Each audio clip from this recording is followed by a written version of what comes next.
Hi, good evening. Thanks for tuning in. How is everybody tonight? Good evening, Tony. How you doing? I'm doing good. Are we doing Terminators tonight, John? We may indeed be doing Terminators. Finishing Terminators tonight. But I'm glad you asked, because someone's going to ask that in the chat.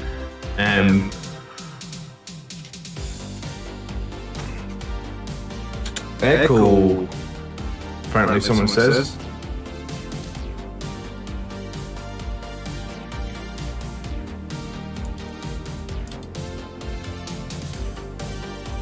Let me stop the music for 1 second. I have no idea why I'd be getting an echo. I am on a computer tonight. First time streaming on a computer. Testing.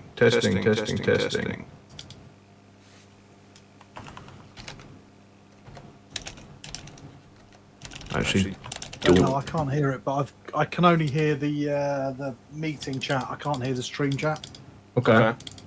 So you're not echoing on the meeting. EOBS recordings. Right, hold on. I just recorded myself. I'm going to try and listen to it and see what it sounds like to see if I can diagnose this. Sorry about this. EOBS recordings. I think I... Testing. I am echoing. Oh. Have you got OBS streaming your audio and your microphone streaming your audio at the same time? No, I don't, because I normally check that. This is what happens when you buy a fancy computer. Can't work it. Shots fired. Testing.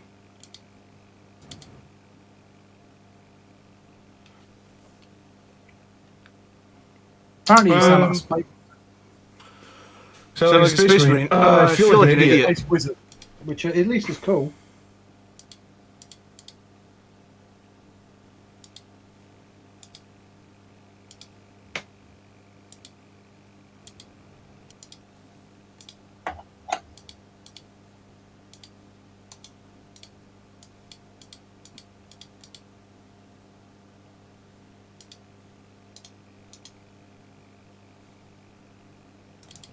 Right, I don't know how to fix it.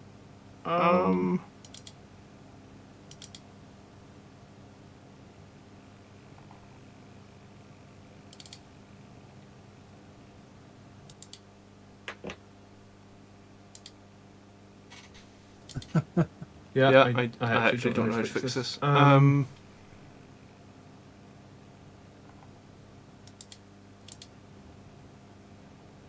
Do you want me to quit out for a minute and see if that's affecting it? No. No.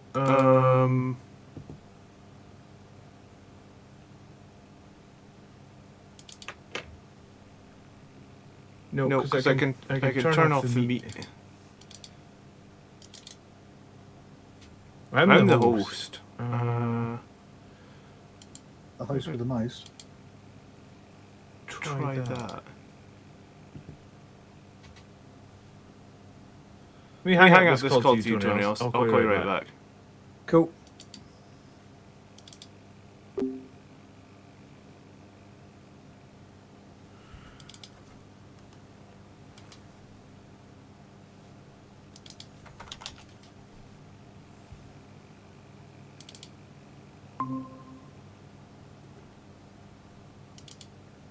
Okay, I just see, for anyone that's familiar with OBS, I just see my microphone coming up 2 bars underneath. I'm going to have to Google this.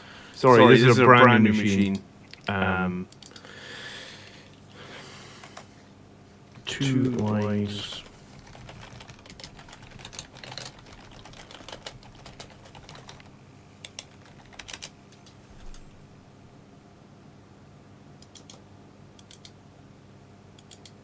Alright, other people have the problem.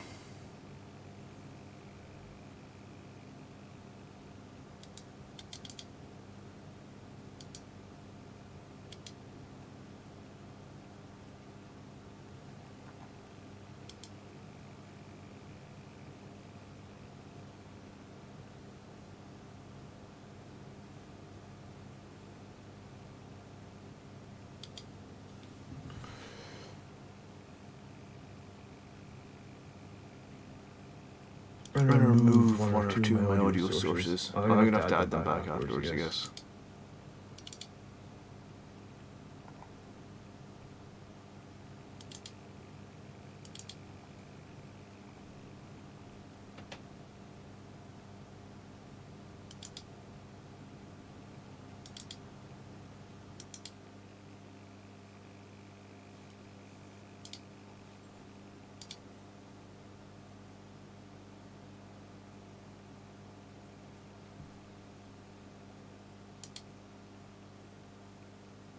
If I remove the only default microphone source in OBS, I actually don't know how to add it back.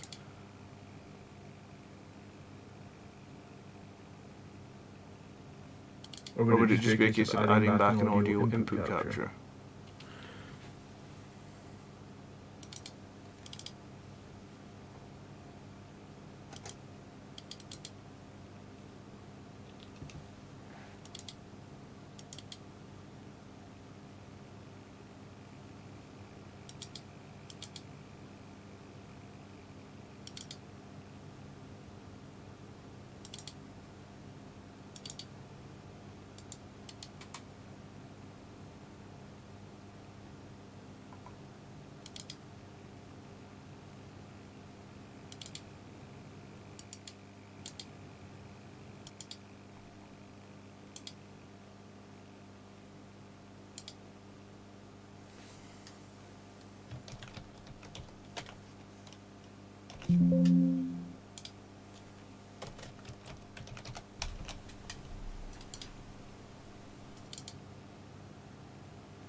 Alright, someone says that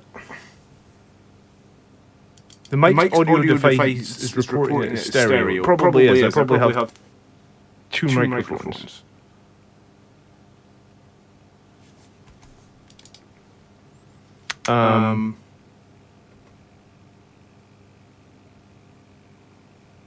Good evening. I'm streaming from a brand new computer, and apparently there's a crazy echo in the microphone, and I don't know how to get rid of it.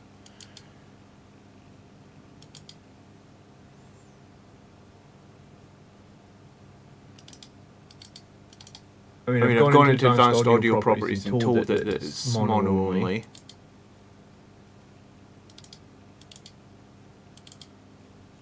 Go to audio filters.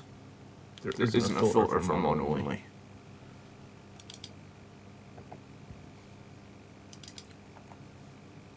On the OBS Tech Forum, someone says webcam. The microphone's audio device is reporting it stereo, so it's picking up in stereo. And I've told it it's not stereo. Oh, there's always something, isn't there?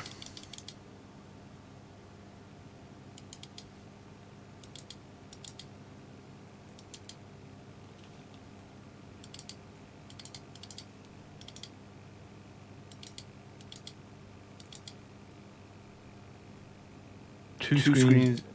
I don't know. It's just this microphone is. I have another microphone. That isn't showing, but I can't really use that right now.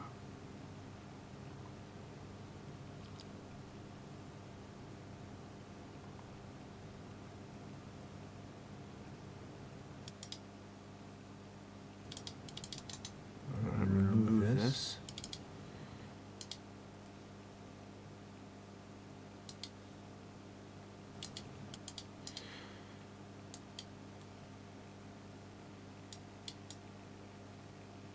Tracks.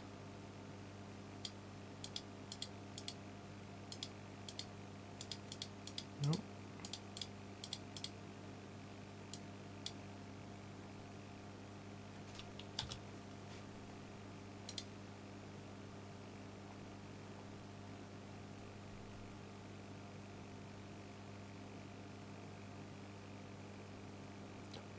What the fuck is that again?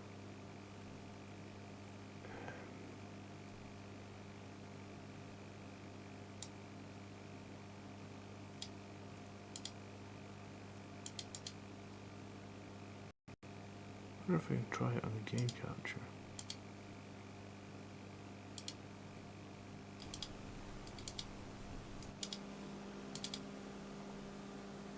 Testing. I assume this still has the echo.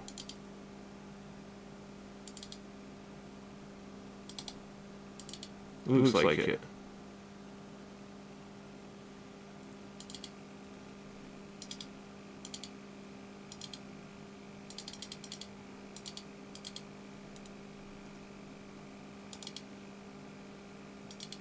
There's a tick box for mono, but you click the mono tick box and it still records in stereo. Like, either I'm just fucking stupid or this program is a piece of shit.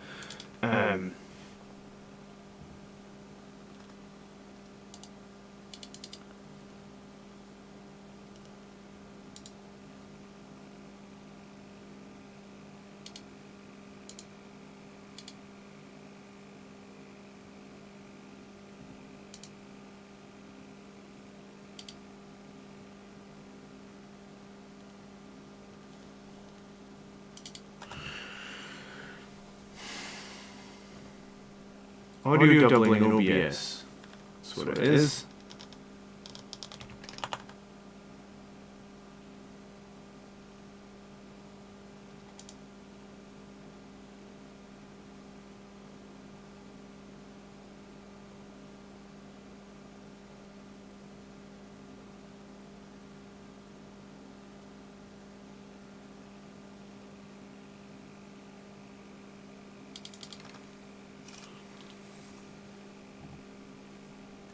Alright, I'm so sorry guys. I have a microphone here on the camera in front of me, and I also have a microphone on the phone that's in front of me, and I can use either or of them, but apparently both of them are in stereo even though I'm telling them to be in mono. I don't know, I figure the phone ones may be in stereo because it might have a microphone at both ends of the phone, but the camera in front of me just has a single microphone plugged into the top, so why the fuck is it in stereo? You have two video sources, you might have the computer taking its audio itself. I'm not getting any audio back from the computer because I've got a slider here for desktop audio. I can probably show you guys actually. I can put it on screen, can I? This might go mad Inception. Yeah, okay, so you can see my screen here.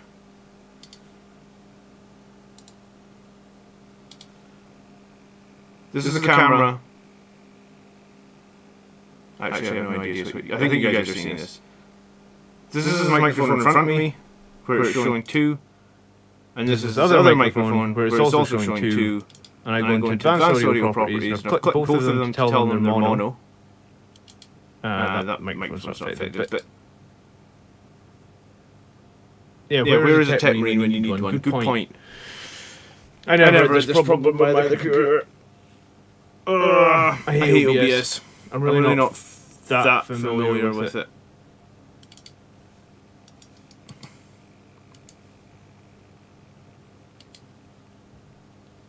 Yeah, I mean, I can mute one of the microphones, but it doesn't make any difference. Both microphones show 2 lines.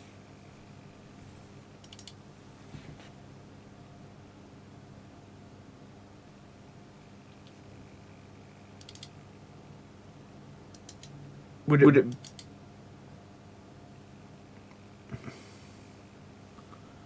But like I said, this is a new computer, this is Windows 11. I'm not really familiar with either.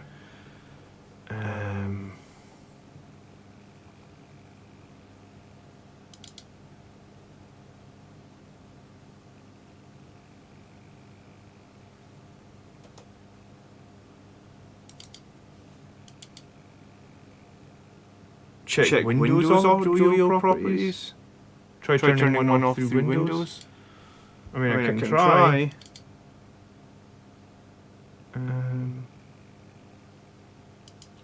Testing. I mean, I just basically put one of them to 0 in Windows.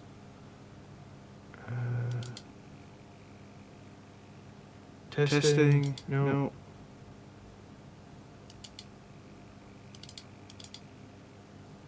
Testing. I don't think it's to do with Windows settings. I think it's to do with OBS. Because I just told it that it can't use one of the microphones in Windows.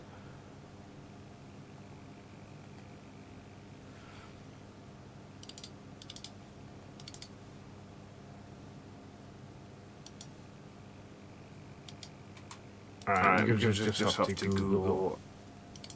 I tested. I should have tested this earlier today. My bad.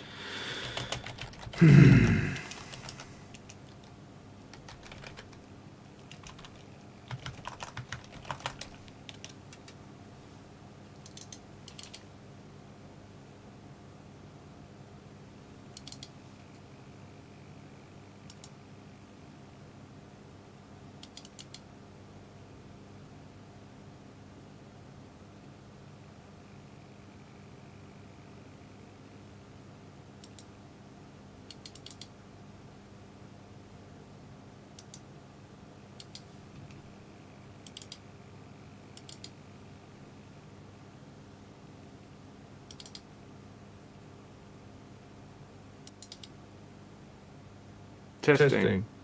That's what it was. Testing. Is it new technology great? Apparently not.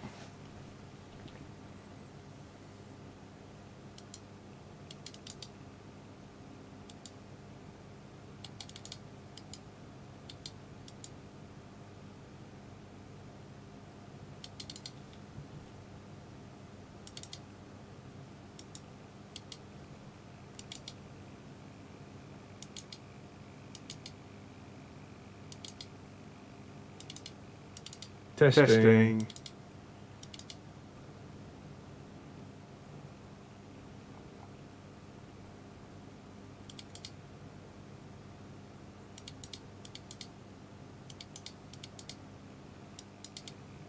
Testing.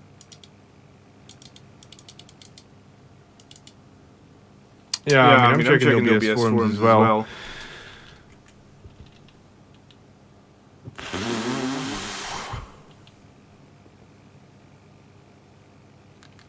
Yeah. Dual audio. Yeah, I know.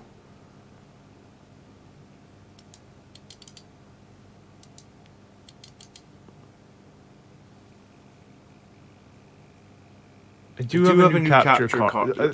I guess the thing maybe is that I've got a capture card in the computer now. Oh, there's a YouTube video on how to fix this. Hold on.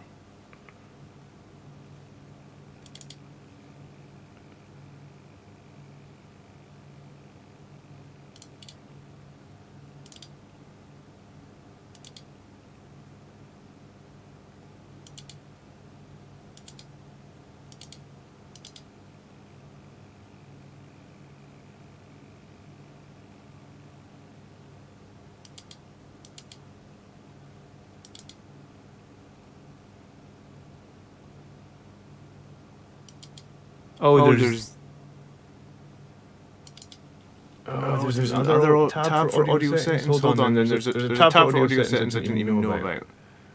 Global audio. Disable. Do I just disable all the global audios? Apply. No.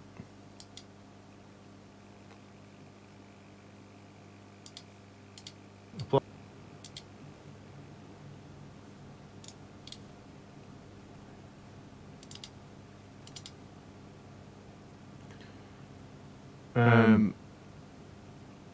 Mute mic as output in Windows settings. It works? Wait, what? Is it? It's not working now, is it? It can't be. So you hear twice. I had it working.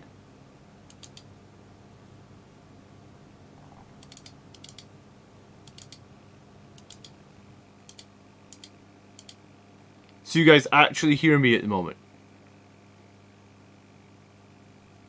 You guys can hear me?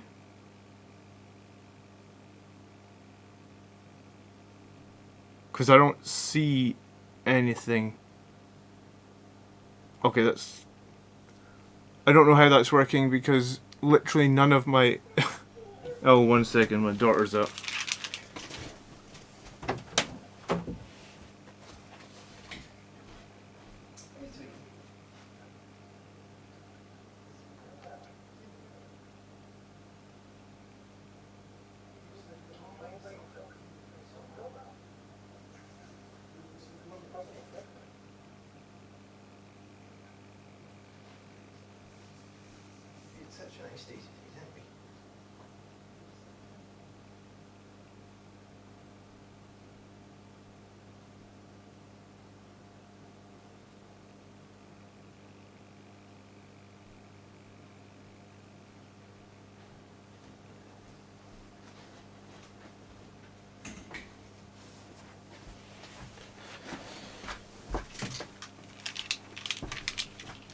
Right. My work here is done, don't do anything else. I mean, the problem... I guess it's not a problem, but like... See, when I look at it now, on OBS... So you guys say you can hear me. On my audio mixer, I don't actually see... Like, it's like all my microphones are muted. Like... I have no idea how you guys can even hear me. Like, every microphone is muted.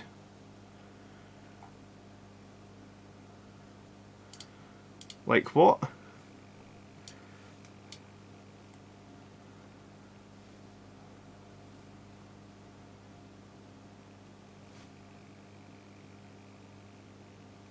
You hear me perfectly normally. What? How? All my microphones are muted.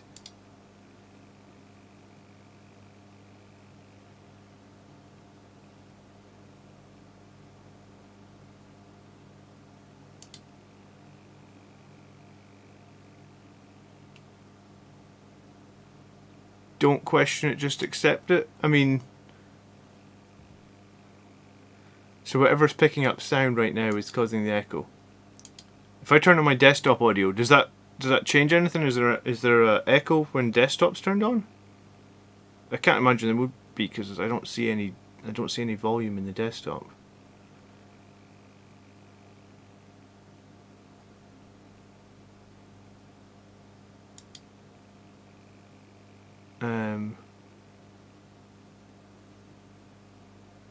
OBS obviously isn't controlling your input.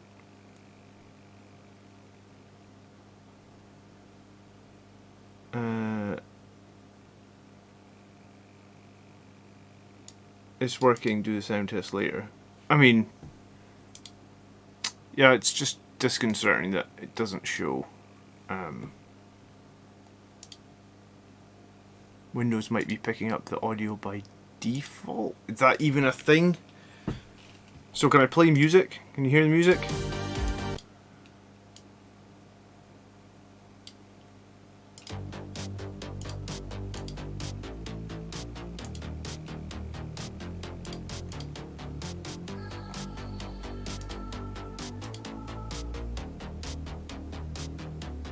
Music's working as well.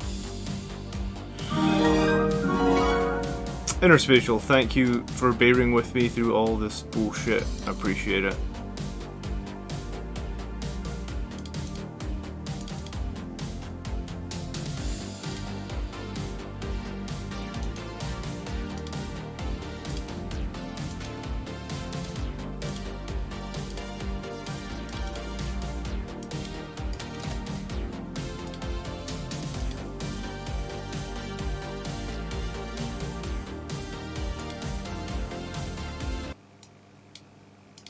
Okay. We also heard the notifications. The electronic synth makes everything better. Okay. I guess I lost Tony. Tony, I'm still in that same meeting if you're kicking around.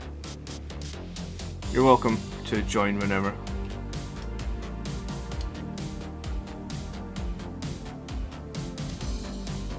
So, is this a Windows 11 thing then? So, do me a favour, if I swing this other microphone over here. And I speak into this other microphone, and we got the echo back.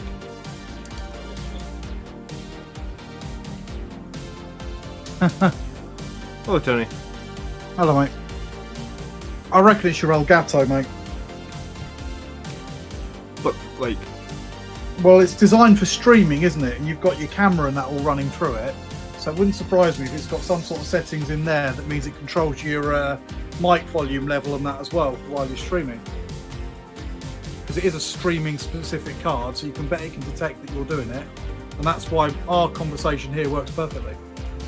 So if I turn this picture off, see I'm in the top right hand corner of the screen, if I turn that off,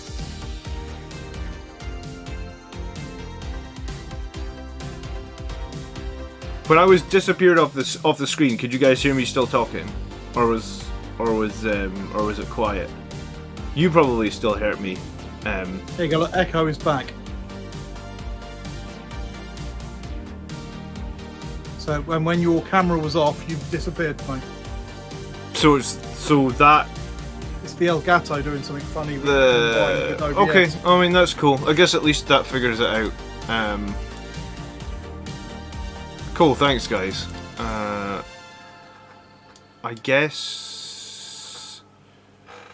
guess the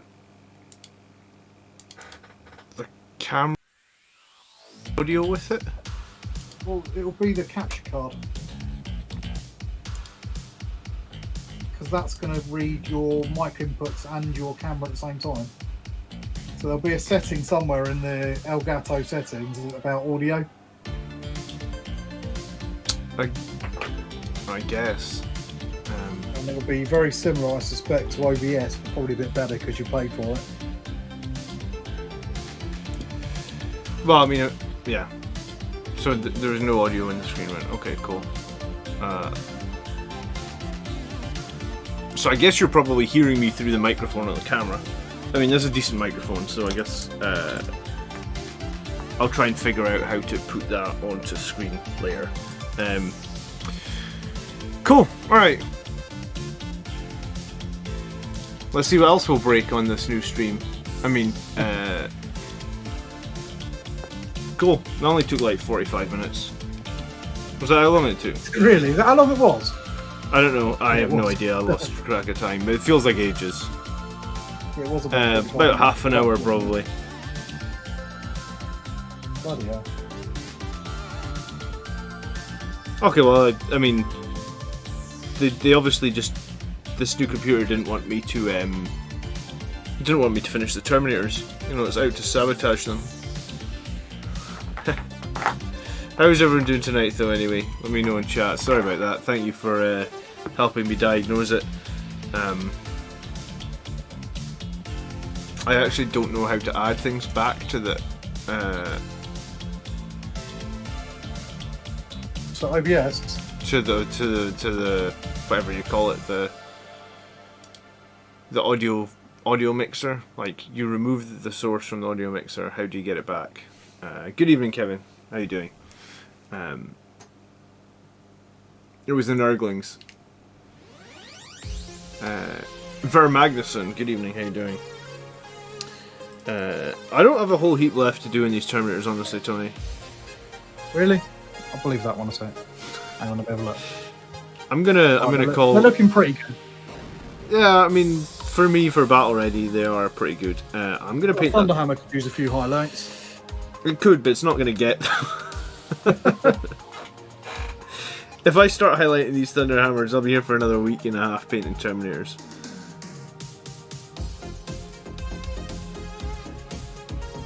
I don't think I've highlighted my other Thunderhammers. I typically haven't done them black though either, so I mean, I guess there's that. But yeah, I don't think I'm highlighting them.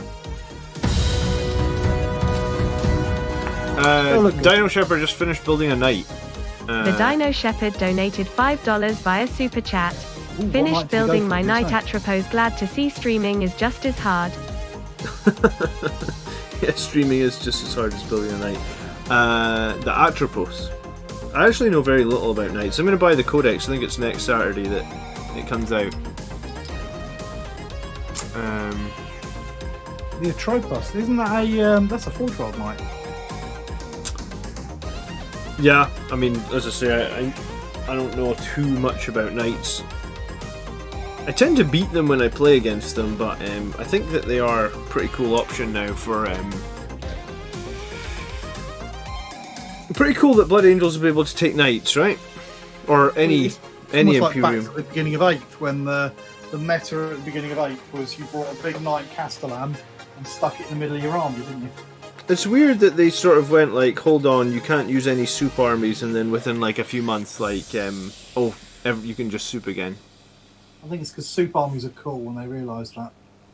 Do you think? Yeah. I thought they were trying to. They are cool, aren't they? I mean, they made it so unoptimal to bring a soup that you never saw that kind of big knight surrounded by guardsmen or anything like that anymore, and that's a cool look.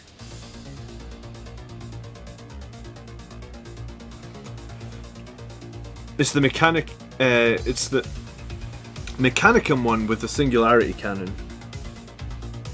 Super cool. I'm gonna have to make a video on knights though, because like if we're gonna include one in a Blood Angels list, I'm gonna have to know mathematically what's gonna be good. I've played with the Forge World ones a fair bit, but I don't know how, because the Forge World ones are going to stay the same. Everything else Forge World has stayed the same. Yeah. Means that they aren't that good at the moment, and they won't be very good when the Knights Codex comes out, I wouldn't have thought. So it's going to be the Codex ones that are going to be probably the ones to take, or the ones to look at.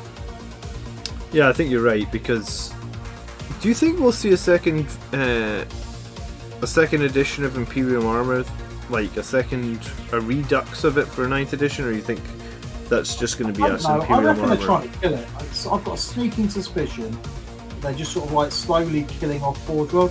Remember, we used to get loads of releases from Forge World for new things, and I can't think of the last time we had a 40k release that wasn't just a 40k release, because the only thing it's done is the odd character or Horus Heresy model. Yeah, they've been slowly no working... vehicles or models or anything for a long, long time.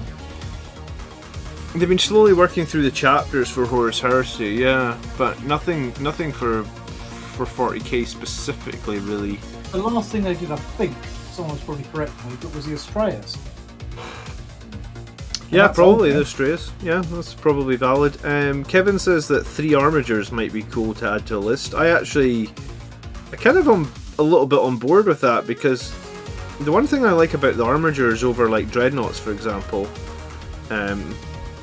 is like Armigers just have like, they just count for 5 models. Yeah. Which is pretty darn nice, I would guess. Like, it makes me wonder why Dreadnoughts don't count for more than one model. I don't know if they'll count for 5 when they're free blades in a Space Marine army, though. That might be like, you see with some armies, they count as if you've got an detachment made entirely, or an army made entirely of knights. I guess that might be true, yeah. But they're still nice, just for a bit of fire support. And it's very mobile. They're a lot faster than most Dreadnoughts. Yeah, they're considerably faster than most Dreadnoughts. Like, I think you're talking like 14 inches sort of movement range, isn't it? Something like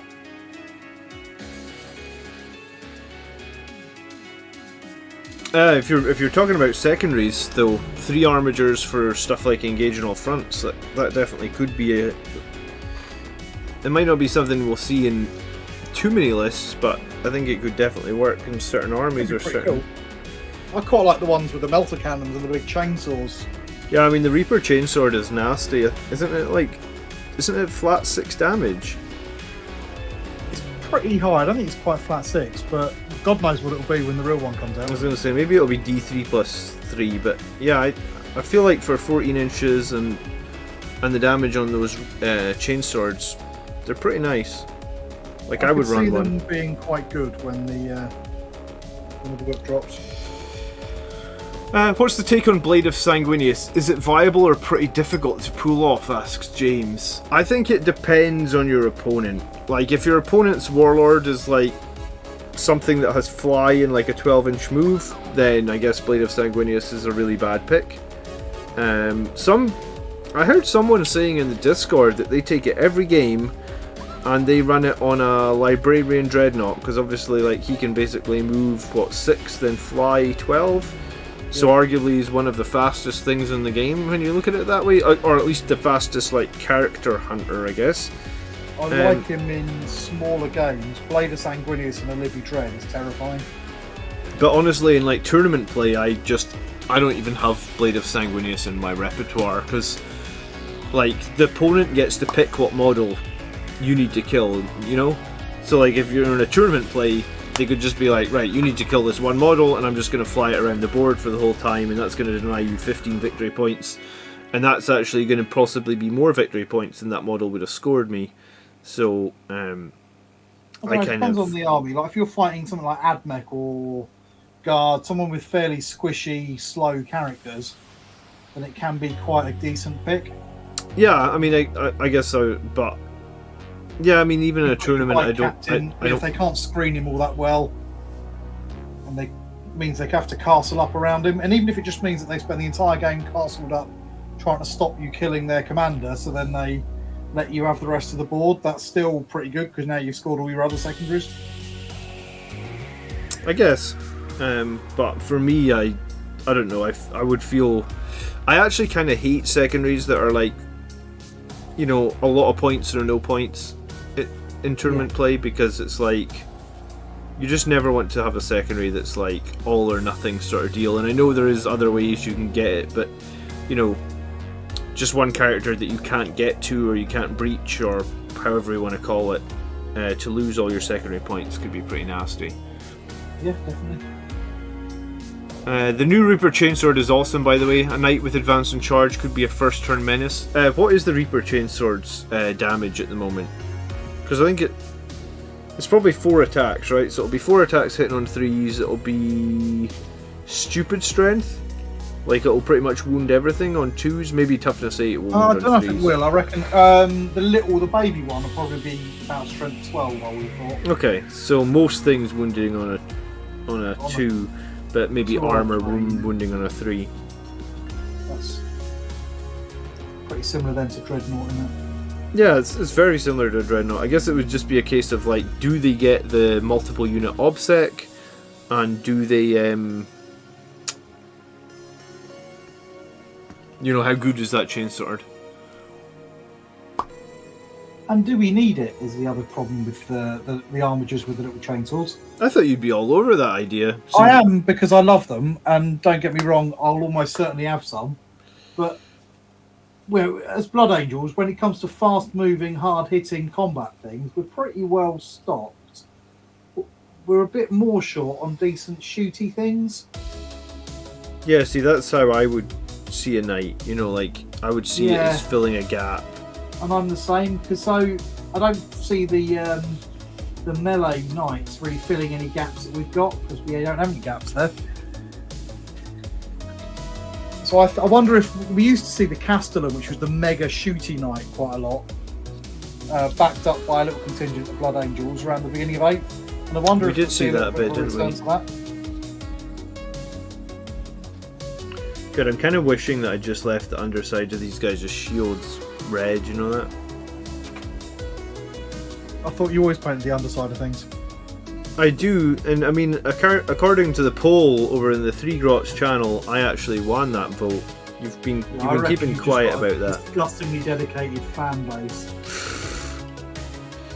Because none of those comments supported your ideas on this. Tony doesn't paint the underside of his vehicles, by the way, guys, so... Ironically, I'm sitting there painting the underside of the vehicle, but... Is that just because the pressure from the YouTube comments has finally turned you on? No, it's the land speeder and you can see it. The new Sicarian tank. There's a new Sicarian? Is there? There's a rumoured one. Because they took the standard one off sale, and there's a picture of a tank that looks very much like a Sicarian doing the rounds. When did that rumour come out? Because I haven't seen it. This week? You know when they took everything... Well, they took the Contemptors and that down for sale. Yeah, I knew that they'd taken the Contemptors and It was around then that they started talking about it. Okay. This is one that I'm not really familiar with, this rumour, actually. There's so many rumours flying around at the moment for Space Marines, it's hard to keep up, to be honest, isn't it? It's like... Yeah, definitely. I try not to get too excited until it happens, because nobody saw Armour of Contempt coming. Yeah, that's very true, you know. The plastic Sicarian. I mean, I guess the plastic Spartan probably is the start of more plastic Forge World stuff. JW, the Imperial Knights, I think it's the Knight Castellan has got 2 guns. So yeah, we both get one. And then you've got the big Knights, the Dominus Pattern Knights, which are all shooty Knights, really.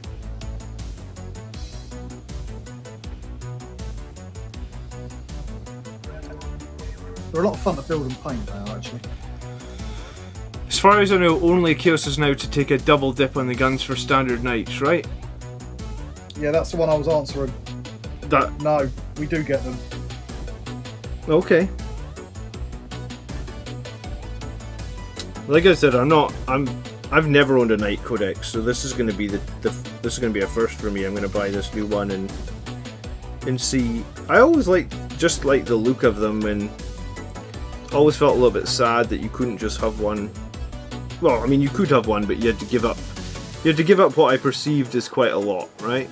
Because I find both are super doctor, and this is why I never run successor chapters, I guess, and this is why as much as people like the Flesh Terror video on the channel and they're like, when are you going to run Flesh Terrors? I was like, I always feel like I get really good value out of our doctrine and our super doctrine, and I just don't think I guess I revolve a lot of my play around them, so I just don't feel like I could ever drop them, I guess.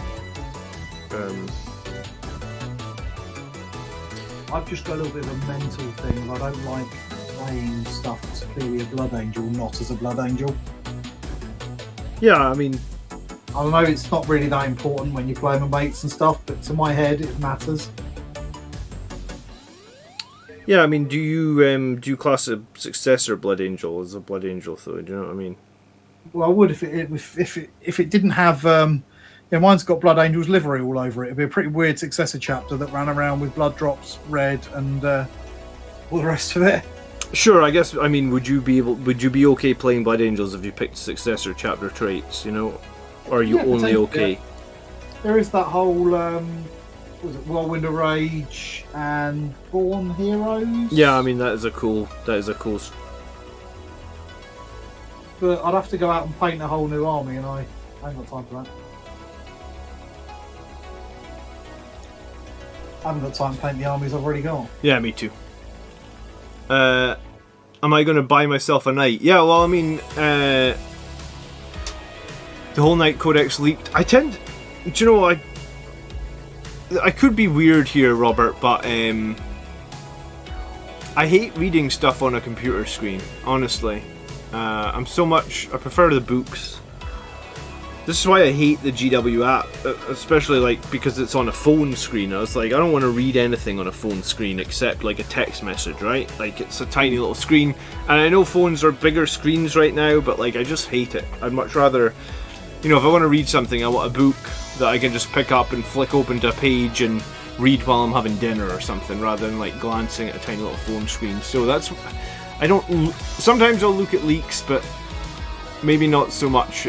Blood Angels leaks because I need to cover them because I want to be up to date for the channel, but leaks for other armies and stuff, I'm probably not. I don't like doing it because it gets me set in the wrong ways as well sometimes. Yeah. I know it sounds a bit weird, but it's like, if I want to play it, I want it to be official. Yeah, I mean, I don't want to share any incorrect information as well. I guess that's one thing you could say.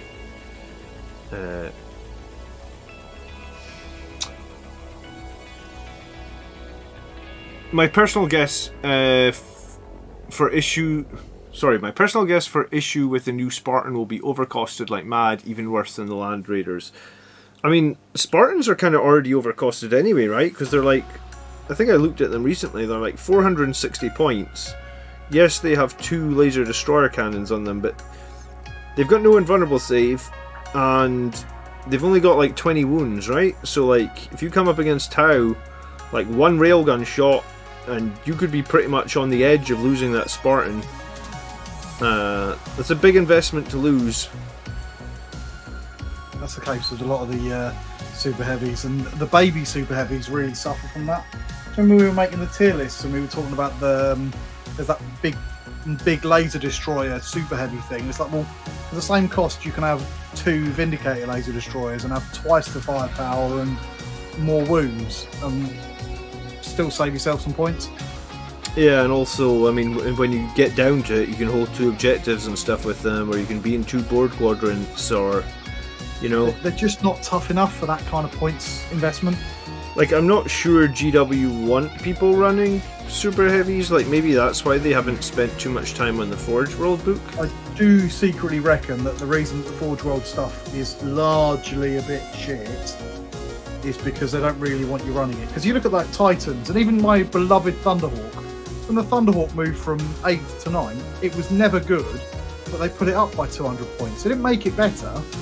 Alright, you can say now if it flies off the table it can come back on, but it's already had hover mode and that, so it's never really that big a deal.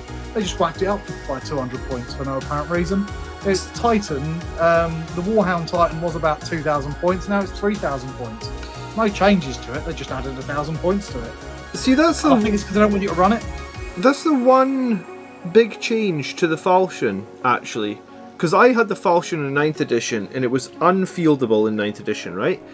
8th edition. It was 995 points for the falchion in an 8th. And the main difference with it, because I think the main difference was just they changed the main cannon. The main cannon used to be 2d6 shots and 2d6 damage. So, you know, yeah, the main cannon was insane in that, like, it would delete anything, because it could potentially do 144 wounds by itself. And it's -5 and it's re-rolling against Titans. But I guess, like, so they took that down from, what did I say, 995 points to 600 points? Yes, they nerfed the crap out of the main cannon, but I was at least excited because I was like, I was able to feel it. The only one they did that with, isn't it? I think the Fellblade would have probably had something similar, right? Probably, yeah. It was the same platform, isn't it? So they took a few things that were like completely unfieldable, and I mean the falchion still stands unbeaten this edition. So it does, yeah, it's at the moment it's top of the OP bullshit of 2021. I've kind of evolved from playing that sort of list, I guess. Like, I mean, I think you could probably make it work. I mean, people don't know how to play against it, that's why it works. I don't know if it's particularly strong, just people don't know how to play against it. If you run it all the time, then people will just kill it. But yeah, if you just do it every now and again, it's a bit of a laugh, and it can catch people out. Yeah. The Gimp, the Ventari Forge World things have slowly been crippled. What Venatari stuff has been crippled? Mark's asking what sort of shirt you're wearing tonight, Tony. This is a lovely shirt. This has got bicycle wheels all over it. I mean, we saw in the last... summer shirt. I was going to say, we saw in the last episode that you're not afraid to burst into song, so I mean, would we be getting a bit of Queen bicycle race? Yeah. My wife saw the beginning of that episode, and I don't think she stopped laughing yet. Because she never watches our stuff. No. Because she doesn't give a shit, largely, about anything to do with Warhammer. Fair enough. Can't argue with that. But she did watch the beginning of that one, and yeah, she wasn't expecting the singing. I blame you for it. It was your idea. It was my idea. To be fair, I've been doing the Blood Angels channel for about a year, and I said to my wife, like, you know what my YouTube channel's about, and she surprised me by saying, like, oh yeah, it's the Blood Angels, it's those Space Marines in red or something, and I was like, wow, you know way more than I thought you did. I was like, I literally thought you knew nothing. Because I bought... I had some Star Wars miniatures I was painting one night, and she asked me, like, is that Star Wars hammer? And I was like, yeah, honey, that's exactly what it's called, Star Wars hammer. Might as well be. Yeah. Right, let's catch up on the chat a little bit. Yeah, Miguel, Venatari got gimped. They weren't that good to begin with, and now they're really rubbish. Now they've lost OBSEC as well. Oh, the jetpack custodes. Yeah, there's just no reason to bring them. They don't do much damage. They're not all that fast, really. They're not really that tough compared to standard custodes. At least their guns don't kill them in rolls of 1, I guess, right? Well, there is that, but they don't kill anything that they shoot at either, so... Isn't it strength 6 minus 2 damage? Yeah, it's not right. It's totally... strength 6 minus 2 damage pistol, but I think it gets 2 shots as well. Yeah, it's 2 shots. And don't they dual wield them, or no, it's just... No, they don't. Just one pistol. Oh yeah, because they've got the shield, don't they? Yeah. They got a little shield. Oh, you can have the spear thing, but nobody would do that. What's we got? Rezul says that he's got a question for you. Sorry, have I missed it? Oh, Tony, do you have any thoughts on the Friday morning video topic from yesterday? The question, I guess, was, did you like the one-dimensionalness of Primaris? Sort of. It's I love them to paint because they're really, really nice to paint. They're very nice to build because the quality. Now I'm painting this land speeder, and I got this land speeder in the Old Foes bundle. Remember the 3rd edition box set, just the models, and it's crap and just horrible to build and paint. And so they're lovely for that, but in game-wise, they're really just a bit too boring. I don't like this one data sheet one. It's like even the captains and stuff like that. But I want to put XYZ weapon and a shield on my captain, but I'm not allowed. If I bring the shield, I've got to bring this gun. And also that really weird, over-convoluted bollocks. And then the vehicles need every gun. You can't just have a gun, maybe a backup gun. No, you need all of the guns. And some of them are pointing at the sky and backwards. And then the model costs 1 million points, and you're never going to field it. Yeah, I do think. I mean, I think the repulsor gives probably gives all Primaris tanks a bad rep just because that was the first one they took out. But even the other ones, sort of justified. Impulsor, it's got so many special features. It costs as much as a tank, even though it's actually just a little 5-man transport. It doesn't need all that stuff. You know, I'll tell you, just take it all away. I want none of these things, but make it 80 points, and then I'll run them. Because I just need a little transport to run a 5-man squad around. Yeah, it's something that... I mean, I feel like Impulsors... Redemptors. Sorry, on you go, man. Oh, sorry. Redemptors have got, like, all of the guns. They don't need all of the guns. Drop a big chunk of points off and give me less guns on it, because I don't need nipple guns, arm guns, and other arm guns, a head gun. You know, I'd rather it lost like the chesty shit and the gun on its head and things like that, but only cost 160 points. And I might be able to get a few more in my army. Look, GW, selling more things. I've bought more stuff. I know. Yeah. Same problem with that stupid Invicta tactical war suit. What the fuck's going on with that? It doesn't know what it wants to do. I don't know who... Are Invicta tactical war suits good for Ultramarines, maybe? Because I definitely don't think they can redeploy them, can't they, if they're going to get spanked turn 1? Yeah. And that's about it. That's what makes them good for Ultramarines. Yeah, people hate the stubbers on the Primaris Marines. It's like they forgot that we have bolters.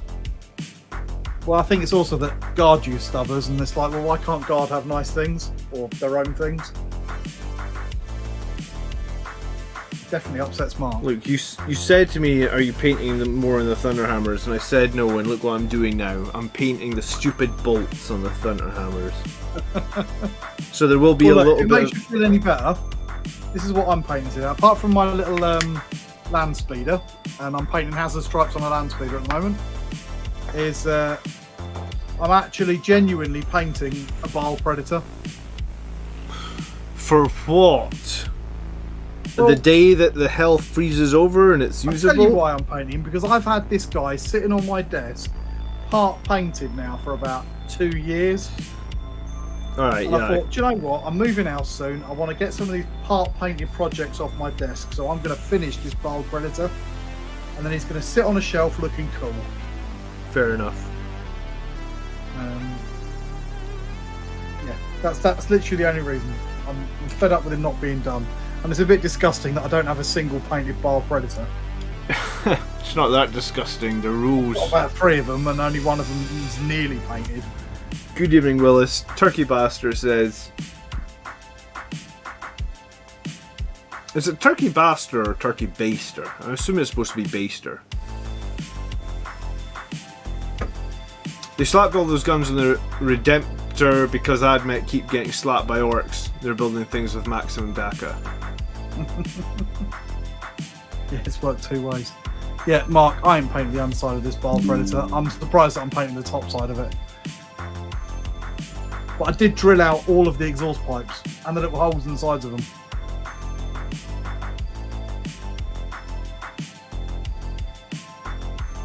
And the storm bolter. I had to check that. So how long does it take you to drill out all your little barrels? If you're going to be really ridiculously anal and do all the little holes in a smokestack, forever. If you're doing the barrel drills, I've got a pretty good little pin vise. It takes a few seconds. Okay. A few seconds. So we'll need to get video then of the world record for drilling out the gun barrels on a Bile Predator. Well, no, I wouldn't do the barrel. You can't get into them enough to do the barrels in the gun. And they come, I think, drilled. Do they? Oh no, I did drill those. I'm just looking at it with my drill. Yeah, I drilled that.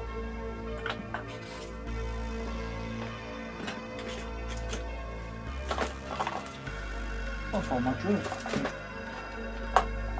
Your drill's been confiscated by the gods. The gods of chaos. Are you going to edge highlight the underside of the tank? I don't even edge highlight the top side. Hockster says, Friday's video was great. It was a very productive conversation. Especially when you described why units of 3 are just so shit competitively. Yeah, I mean...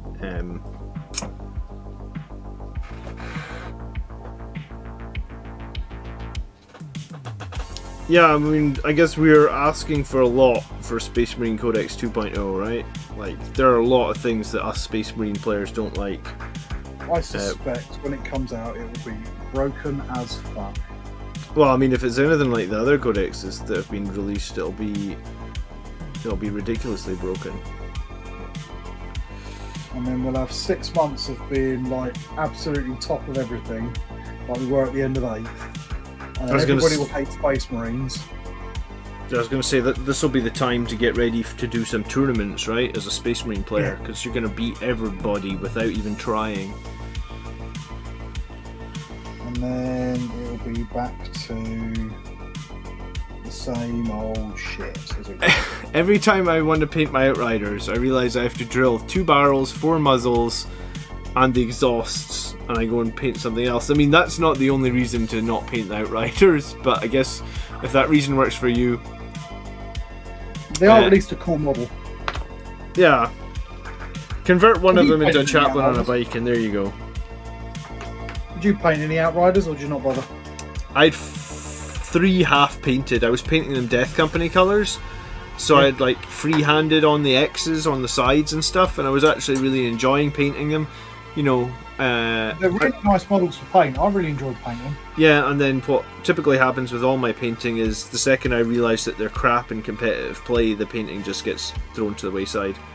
And I realised very quickly after, like, I think I charged Colin's Ultramarines 2 or 3 times with Outriders, and like just every single time did no damage, and I was like, okay, why am I painting these guys? Yeah, I stuck them into some Death Watch in a game the other day just for a laugh, and they did absolutely fuck all, and they got spanked in return. They just don't do enough damage on the charge to not get hit back, and then on the second round of combat they're useless. Yeah, that's the big problem that I've got with them, is how much they fall off in the second round of combat. It's like they lose about 60% of their effectiveness, and as you say, they're not even that effective in the first place. So when they lose 60% of their effectiveness, they're complete dead weight, I guess. If you could bring them in a bigger squad, maybe, so you could have just a couple more attacks and maybe kill the thing you charge, or you could put some interesting weapons on there, that'd be good. But as is, I just can't see them working. Yeah, I think you're right. Maybe if you could bring them as a 5, it'd still be an expensive 5. Oh, I give them a points drop as well, but because Death Watch can bring an Outrider in a unit and stuff, and it can be quite effective. Oh yeah, because they get the like flexibility of the squads. Yeah, I mean that's quite cool. They're good for white scars, yeah. I mean they are good for white scars, I guess. I know they can advance and charge, and I know they've got the strat to do double damage on 6s. I can't quite remember it. I think But is it really still that good? Well, I mean that. I think scars like bikes because bikes are cool. Question for everyone: would you bring Outriders if you were white scars? I'd bring firstborn bikes. I'd say that's a good argument. Or the first one. They've still got all the same problems. They just they can move slightly quicker and they hit marginally harder in that first round.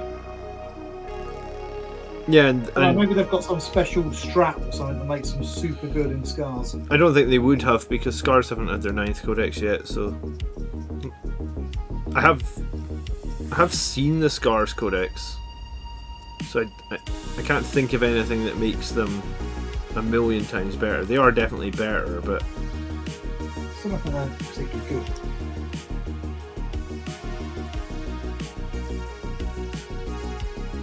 I feel bad now because I actually really like scars. When we did that Heresy Legion checker thing, I got scars on there, and I genuinely for about 30 seconds thought maybe I should do a scars army, and then I thought that's a lot of white armour. Yeah, unless they're red scars. That, really.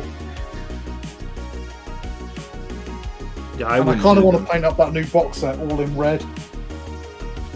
You're gonna get the new Horus Heresy box set, yeah? Yeah, definitely. I'm going to paint the whole thing in red and have a ginormous Blood Angels Horus Heresy army. I don't think I would take I don't think I would take Outriders over Firstborn Bikers either, which is what's being asked in chat right now. Is that what chat's saying or not? I don't think anyone in chat's really hot on the Outriders. No. Doesn't look like. Yeah, Mark's all on. Oh, I know, Mark. It was you talking about Firstborn Bikes the other day that made me think about them.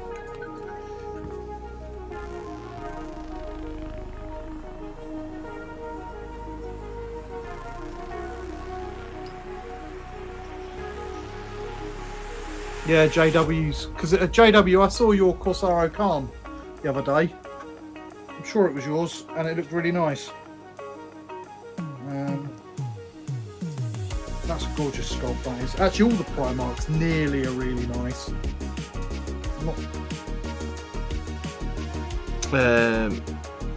Yeah, I mean, biker lists are probably a little bit underwhelming, but bringing Outriders doesn't help you. Probably just hinders you over the Firstborn Bikers, I would think.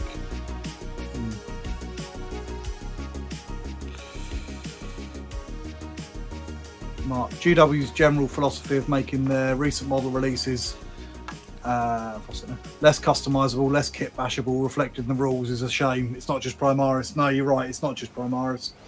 A lot of the new kits are like that. You build with the new Orc Boys was the fucking monopose Orc Boys. Jesus Christ. Who wanted that? The whole point of Orcs is to kit bash everything.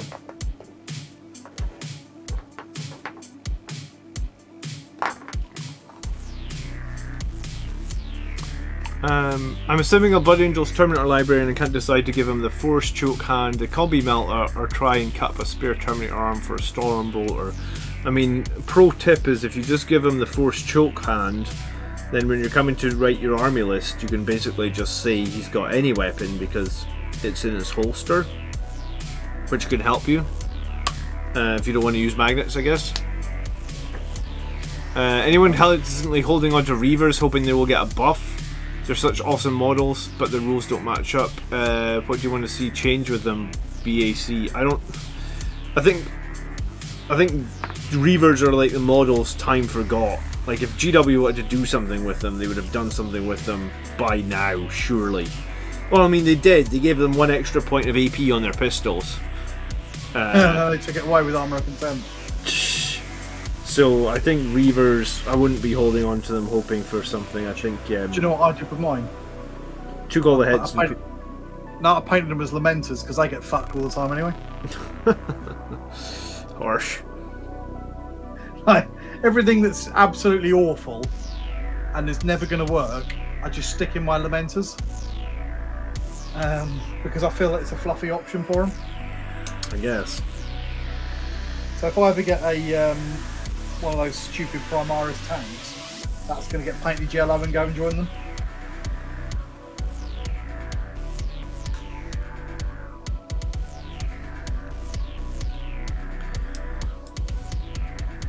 Good evening, Nick. How you doing?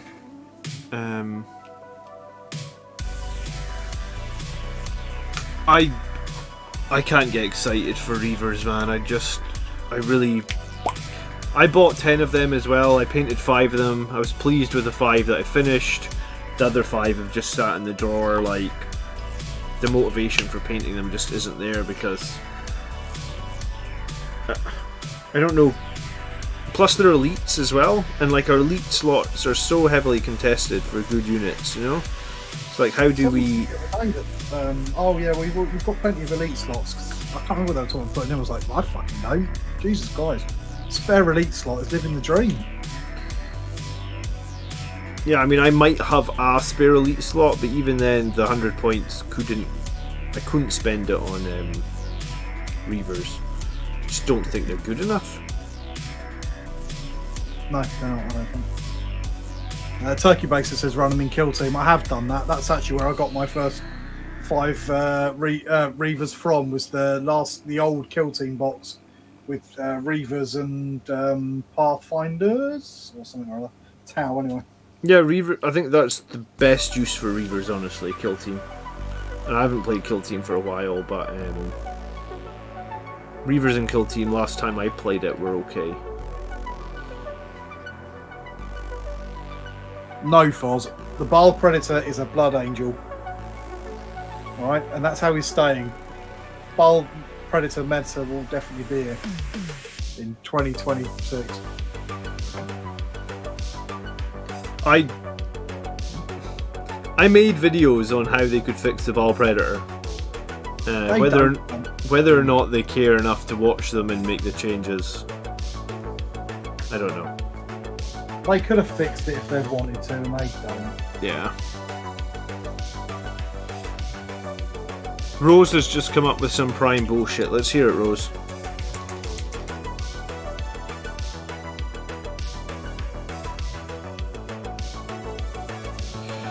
Alright, I'm gonna do like a tiny little bit more on this guy's base, and I might just call these Terminators done, man. Because I gotta finish at some point. Are you just getting to the point now where you're just bored of looking at them?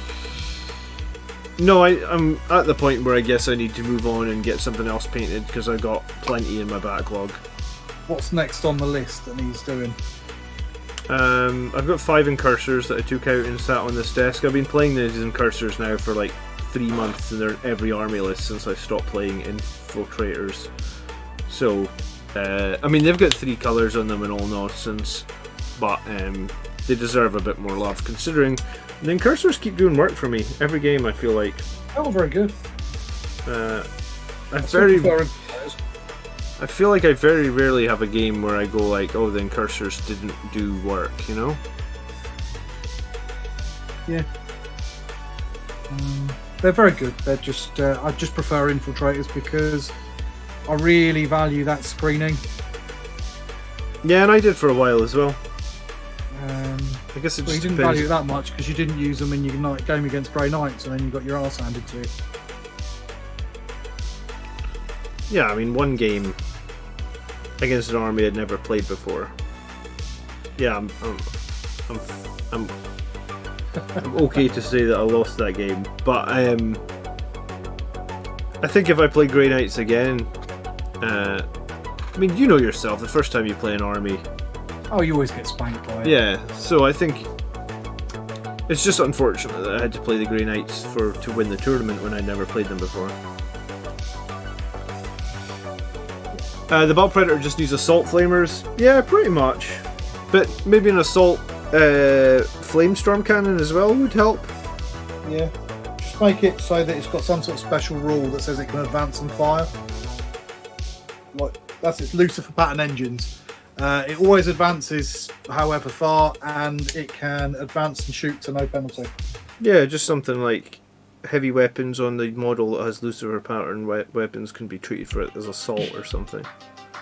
I mean, I think if it could assault and fire, then we might actually see it in lists. Advance and fire is fine, but assault and fire would be very cool. That'd be wicked. Death Company Captain with a Thunderhammer and a Chainsword. Chainsword gets replaced with Teeth of Terra, and you give him Imperial Sword and her Doctor, and it'll make 8 Thunderhammer attacks and 3 Teeth of Terra after. I mean, that's decent. I actually thought, like, I was thinking about this the other day. I can't remember why, but someone was talking about it. What about mastercrafting the Thunderhammer for a Death Company Captain? And then giving him Imperium Sword, right? So he's like 4 attacks, 5 on the charge, 6 for Savage Echoes, 7 because he's in Death Company, and then he's a mastercrafted Thunderhammer. Like, just that work better? Do you know what I come up with? Talking about ridiculous Death Company characters. Tell us. I took another look at the Terminator character, because we've sort of like ignored those a bit. Which character? Well, just like Terminator captains. Terminator captains, yeah, okay, I'm with you. Because we don't use them because they're not particularly good, but they've had a bit of a buff with the change to Armour of Contempt. I mean, I guess that's true, yeah. If you think about it, if you were to run a Terminator captain as Flesh Terrors, you could stick the Imperium Sword on him, yep. Crimson Plate, 2 Lightning Claws, because there's no reason not to. Upgrade him to the Lost, and then he'll have 7 attacks base. On the charge, you'll have 9 attacks. That's not with Savage Echoes, that's just base, any other turn. Oh, because you gave him double. Or using his Death Vision. Yeah, Death Vision. Be Strength 5. He'll have +1 to wound, re-roll all wounds, and because he's a Flesh Terror, extra AP on 6s. Why would we re-roll all wounds from the dead? Move. Are you talking about? Sorry? The Death Vision lets you re-roll all hits. What's letting you re-roll all wounds? Oh, the Lightning Claws. This is the Lightning Claws. So he's going to be wounding most things on 3s or 2s with re-roll wounds. He's got at least AP 2 because of the re-rolling everything. He's got potential for AP 3. That's not in Assault Doctrine. Crimson Plate gives him a 6-inch move and a 4-inch consolidate. And he can deep strike. Is there a situation where we could get him with a 2 damage Lightning Claw?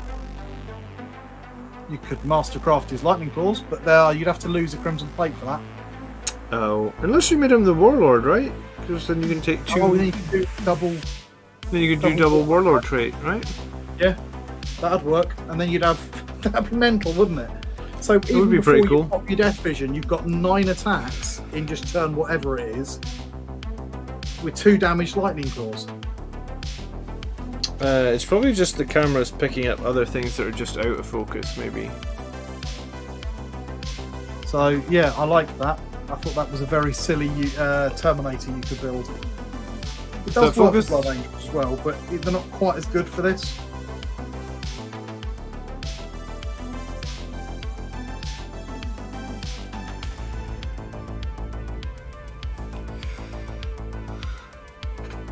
Oh, apparently, yeah, you can't make Death Company characters your Warlord though. Oh, true. So we're going to be stuck with damage 1 Lightning Claws, but well, I'm sure we'll cope. I mean, if you're deep striking him, then the Crimson Plate is kind of worthless anyway, right? Well, it's yes and no. Yeah, it is, I suppose, because your advance and charge becomes less important, but it does mean that you can advance and charge the turn after. Because you deep strike him into terrain anyway to hide him. Probably, yeah. So it'll probably come in the next turn to make a nice easy charge for him. Potentially.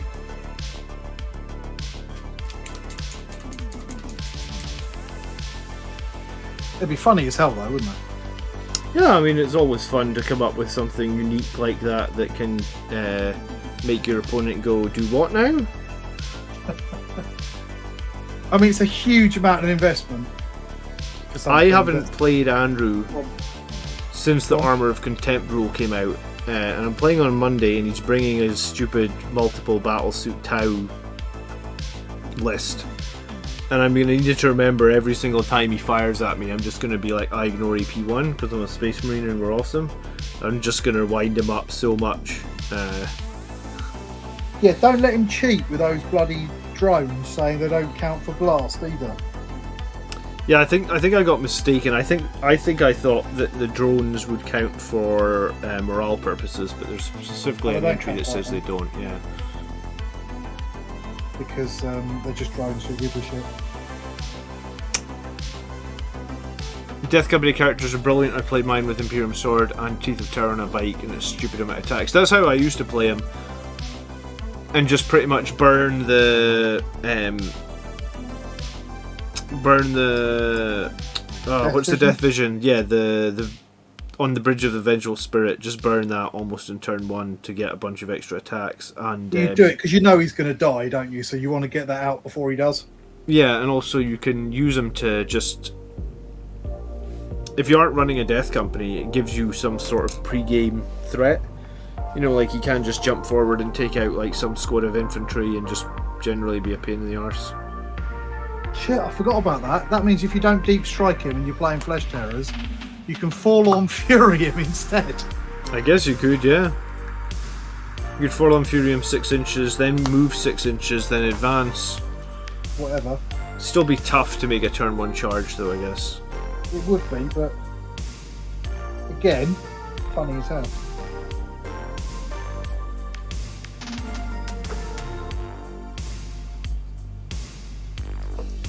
I don't think it's good, I just think it's a fun combo. And in fact it's so fun, I actually went on eBay and I found myself an old metal Terminator with lightning claws that I'm going to build into this guy. Okay, I was going to say you could also find yourself Space Marine Hero Terminator, that would work. They're getting really expensive. Are they now?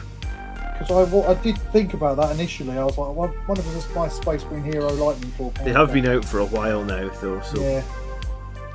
How much are they like? Sort of like 20 quid, and I ain't paying that. 20 quid for one Terminator, yeah? Yeah, bugger that for like. I got that guy on there for about 6 quid. I was going to say, I got some of the Space Marine Heroes for about 5-6 quid, but I got them probably 18 months ago at this point. I'll probably pay a tenner for one.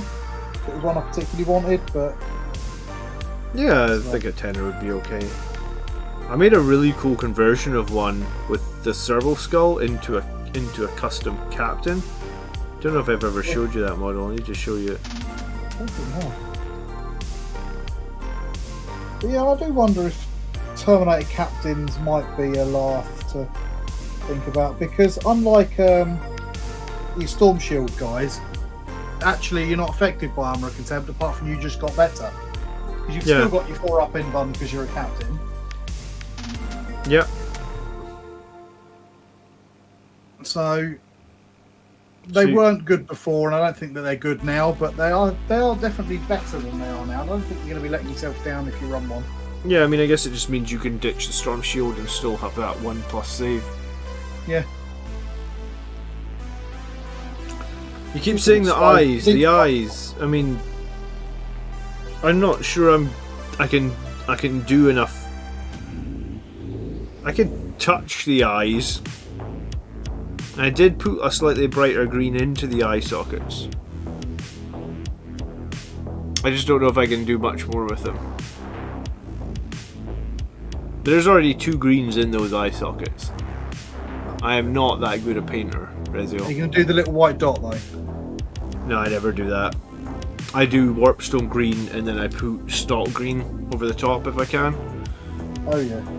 I say snot green, it's actually called moot green, but it looks like snot green, I guess. I don't play enough. Yeah, I still remember all the old paint colours, so I get a bit confused. Is that what it used to be called? Yeah. They seem to be very dark on camera.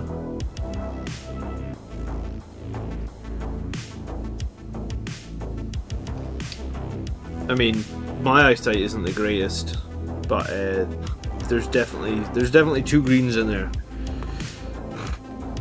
And I have tried to do a lighter green not filling the whole socket, so there's a bit of contrast, but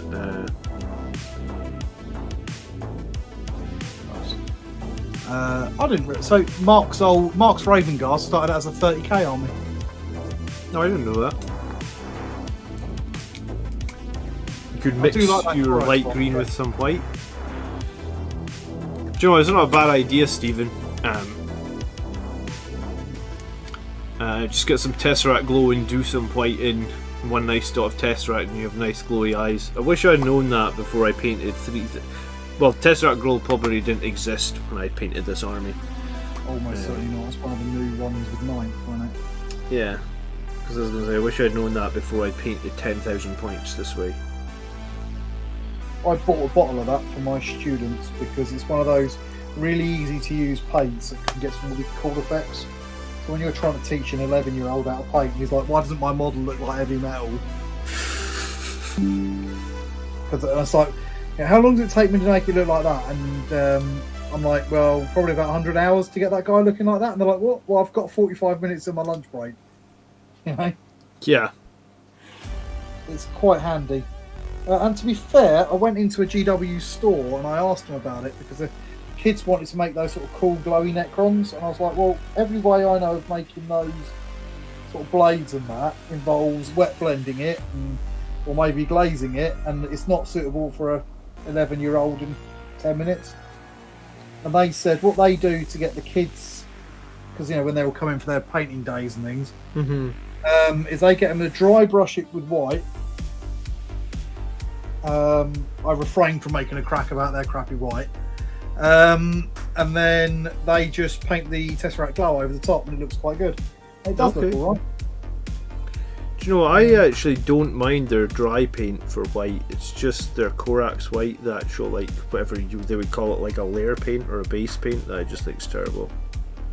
It does work, but you can't use it out of the bottle. So I've mixed it with a little bit of I'm using this acrylic thinner that I use for my airbrush, and I put a good slob of that into the bottle and then give it a good mix with a mixing bowl. And the consistency when you've thinned it down with a bit of thinner in there is much nicer, and it doesn't clump up, and it goes over anything. So I actually genuinely use it a lot when I want to paint over something before I do a different colour. Good evening, Terence. It's nice to see you. It's been a while indeed. How are you doing?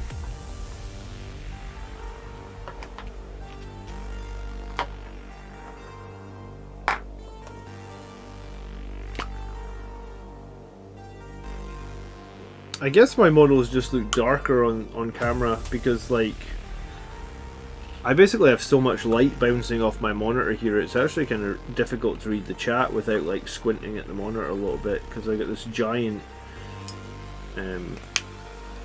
like, I've got a giant soft light over here. Probably affects it.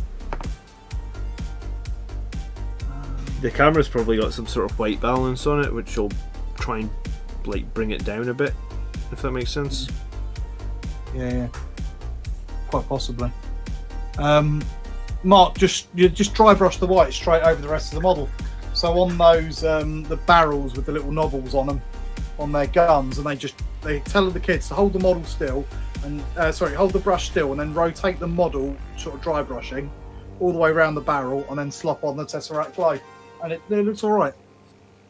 It's not going to win any awards, but again, for an 11-year-old with only a 30-second attention span, it's fine.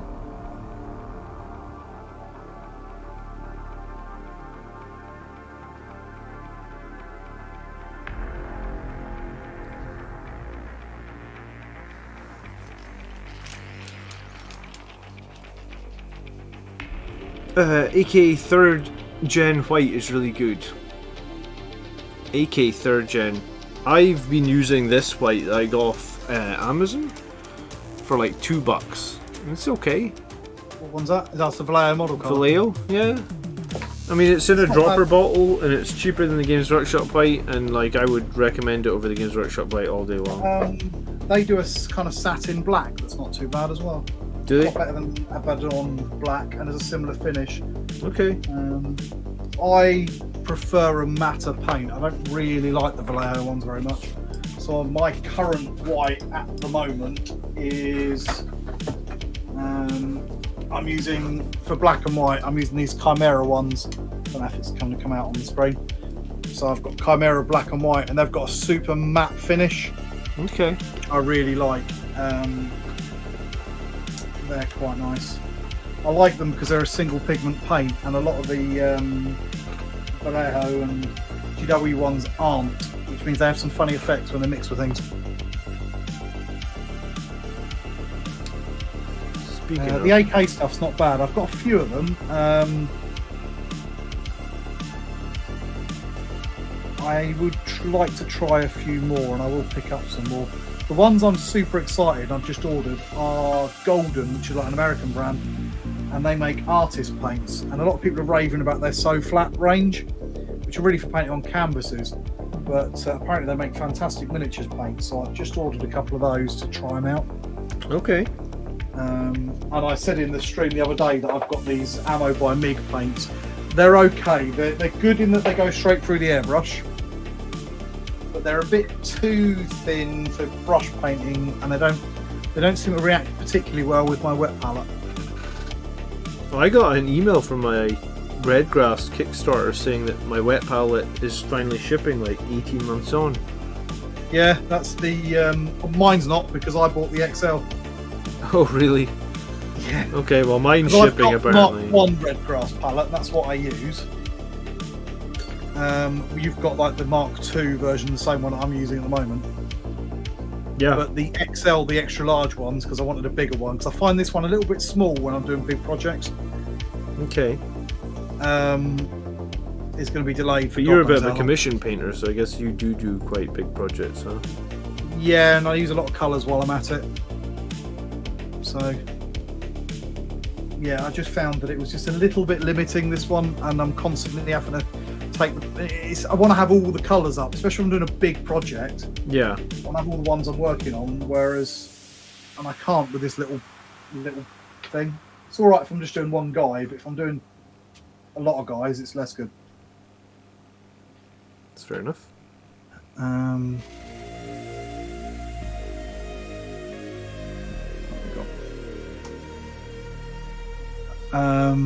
Manuel, yeah, I'm a big fan of Scale 75. I don't know if you can see that. I've got a lot of them in here. Scales, I've got the complete set of scale colour. There's a few colours in there that I'm not all that impressed by. There's a couple that don't work so well. But my red for Blood Angels is a scale colour one. Yeah, I've tried the Golden High Flow Resil. It's very high flow. It worked all right through my airbrush, but I didn't like it on the normal brush. What else we got? Oh, I find Korax. Here, John.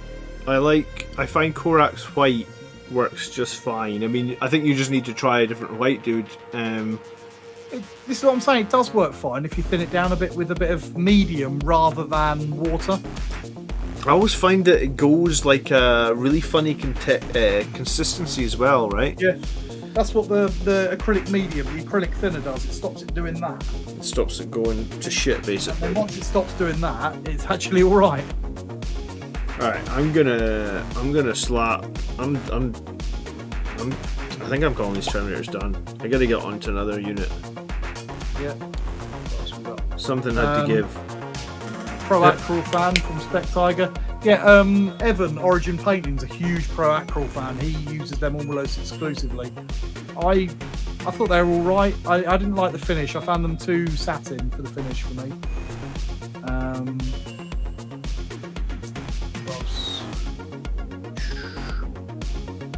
Yeah, I use contrast pastes and shades. Works very, very well. They're also amazing through the airbrush. If you want to play with that, airbrushing contrast over zenithal lets you do an awful lot of stuff very, very quickly. Squidmar's paint test. Yeah, that's a great paint test. Although I didn't entirely agree with all of his conclusions on it, but I don't think I ever would. No, everyone's got their own opinions, John, we've started off something with this paint conversation. Oh, you're the expert here. Sellers is using golden gloss varnish. I haven't tried it, but I'm sure it's good. I'm using Ammo by MiG Lucky Varnish for my favourite varnishes at the moment. They're both very good, and I've got some Vallejo gloss. That's all right. What else we got? Titanium white. Yeah, titanium white is the pigment. So this Chimera that I'm using is using a titanium white pigment. It's all to do with the medium that carries it is what makes a big difference with them. Like the Pro Acryl one is a satin finish, which is quite nice and glossy, but I don't like it for mixing with my other paints because I feel it changes it changes the finish of it too much, and it means that I get an inconsistent finish on my model. And I know you can sort that out by keep putting a new coat of varnish over that, but it's quite annoying when you're trying to do a lot of blending and things like that. So I prefer an ultra matte, and then I can put the highlights on exactly where I want them rather than having natural highlights. And I can always satin it up a bit later if I want to. So it's very hard to matte down a satin paint completely because the matte medium dilutes the pigment, but it's a lot easier to satin up a very matte paint, which is a long-winded way of saying something that probably not many people are that interested in. White ink is good through Zenithal, absolutely. I don't tend to use it on my brush though. I was going to say, every time I've had a Corax white, and I've had a few of them, they just go to shit. Yeah. Like I say, seriously, if you get a bit of proper acrylic thinner and put that in there, give it a good old shake, and it works night and day. It's like a different paint. Yeah. What annoys me about that is why can't they do that? They're the paint experts. They've got actually a pretty good range. GW paints are not bad, except they're black and they're white, which are like the fundamental paints. Because Chaos Black used to be pretty good. Why is a Baden Black so shit? Says me who's just painting a Baden Black ignorantly. That's a terrible paint because it's just so inconsistent. I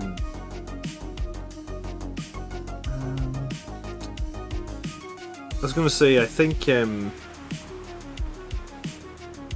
for the money though, like the £2 I spent on this pot of, considering how little white we need in our army, I honestly bought this pot of Vallejo white like 2 or 3 years ago at this point.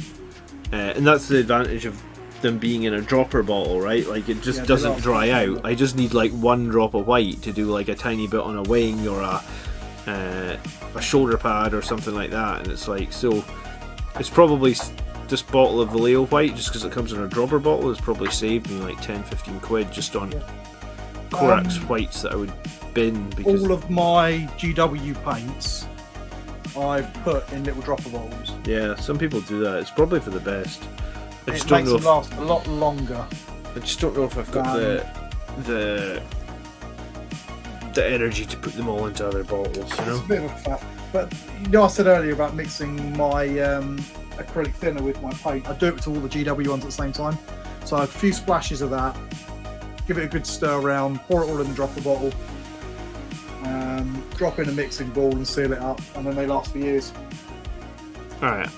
But they are, again, I don't like the fact that they have a mixture of pigments in each one, which can do weird things, because what happens is when you mix 2 colours, if you've got multiple pigments in there, it very quickly turns to brown, and it really desaturates the colour, which is annoying. And some Vallejo colours are guilty of that as well. Oh, I was going to say, it's 9 minutes to midnight. Oh, look, best adult dating website. Ban that. Oh, look at that. Channel. Put user into timeout. Nice. Remove some of those. Aren't we lucky? You know, but I wanted to go on a Best Cam's Fun. It's the best adult dating site, don't you know? Makes me wonder what people have to do with their lives. Like, just. It's just a bot. I know, but even just writing the bot. Yeah. But you can buy a bot to do anything, I suppose. So it's 9 minutes to midnight. I guess because we got 30 minutes of BS while I tried to figure out what was up with the microphone. Yeah. I guess I'm gonna have to call these Terminators done because I can't go into another stream painting Terminators. We gotta move on. No. I'm happy enough. They'll do. They're battle ready for sure, I think. I think they look good. I think they're better than battle ready. I think they're parade ready. As long as the parade's at 6 inches or 6 foot away from them.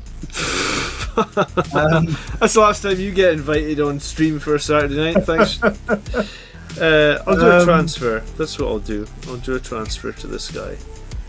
A wonky transfer. Bloody hell, still the chat. Contrast medium with white sky. Yeah, that works well. Tony, what blacks would you recommend? If you want one that matches well with GW stuff and that kind of Games Workshop painting style, which is then probably your best bet out of the bottle is just Vallejo model colour black. A lot of people really like it. It's very satin. It's very easy to use. If you want something that's a bit more paintery, which is what's used more for sort of 75mm display stuff, then either the Chimera black is incredible, or I haven't got it handy because I've just used up my bottle, but the scale colour black is very nice as well. And those are kind of the ones that I've used a lot lately. The MIG one is quite nice, but you've got to really shake it because it's got some funny additives in there, and it's not great through a brush. It's excellent through the airbrush though, because you can put it straight in the cup.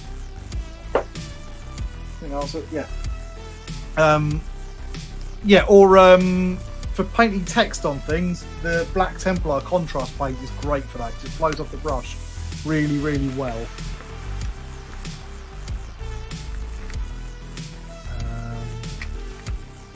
Valderin. I bet they have naked SOBs in there. No, you've got to go to the Major Kill Patreon for Warhammer Hentai. 100 hours on a Firstborn Death Company. That's impressive. That's a long time. That's a lot of work in the on a Death Company. I don't think I've got the patience for that.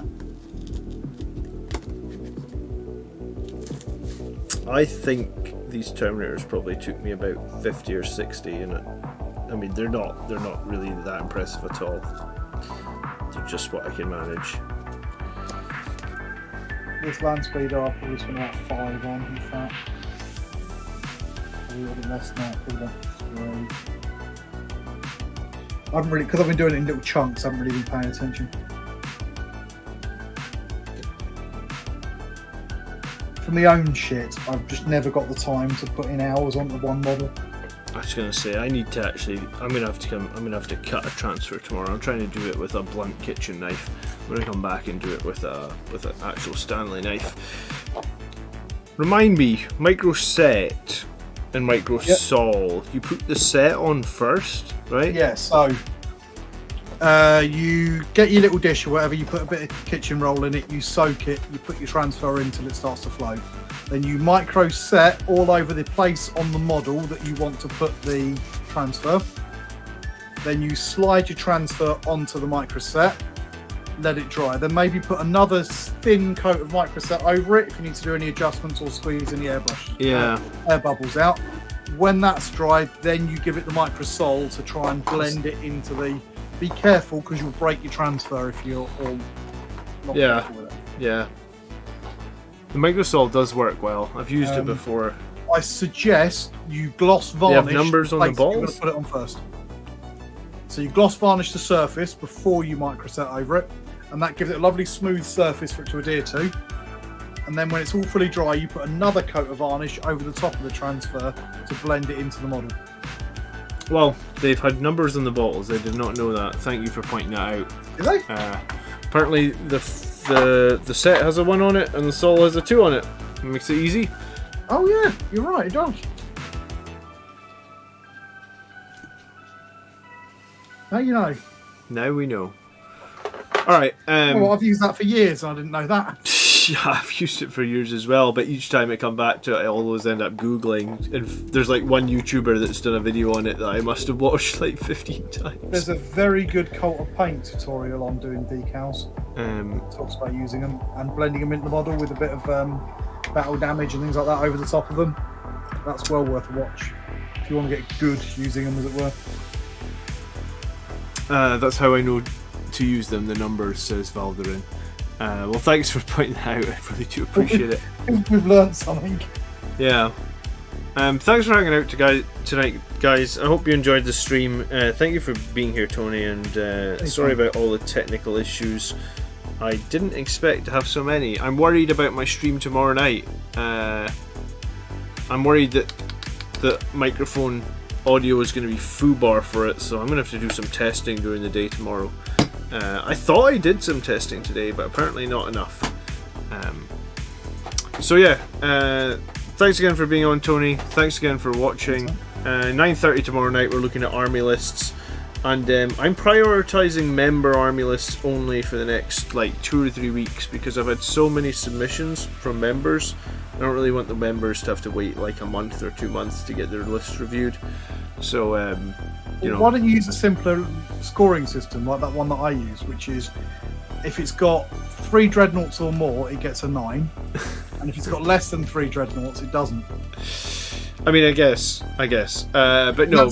Right up. For the next 3 weeks, I think it's going to be It's going to basically be members only on the Army List show because I have. Because I got a lot to get through. Went 2-1 at the West of Scotland GT today with Bud Angels. Congrats. It's a good start. First match up against Ultramarines. Ultramarines are beatable. Use your speed against them. It might be time to overhaul the scoring system. I mean, it might be, but also I want to provide value in the stream. So it takes about half an hour on each list to provide value. There's no other way to do it.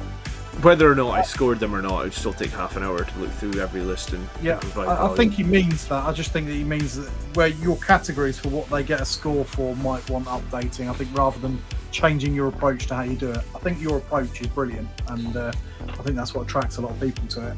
Yeah, the scoring could get... Rather than just giving it a flat score and moving on. Yeah.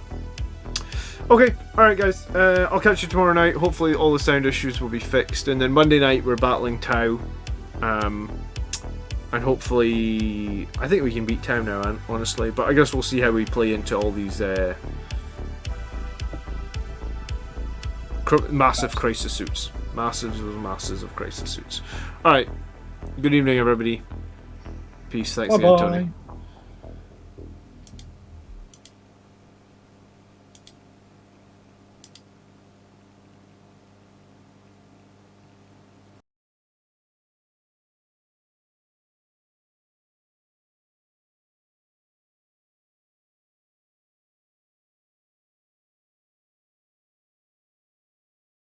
Oh, look, our best cams adult fun dating site is back. Yeah.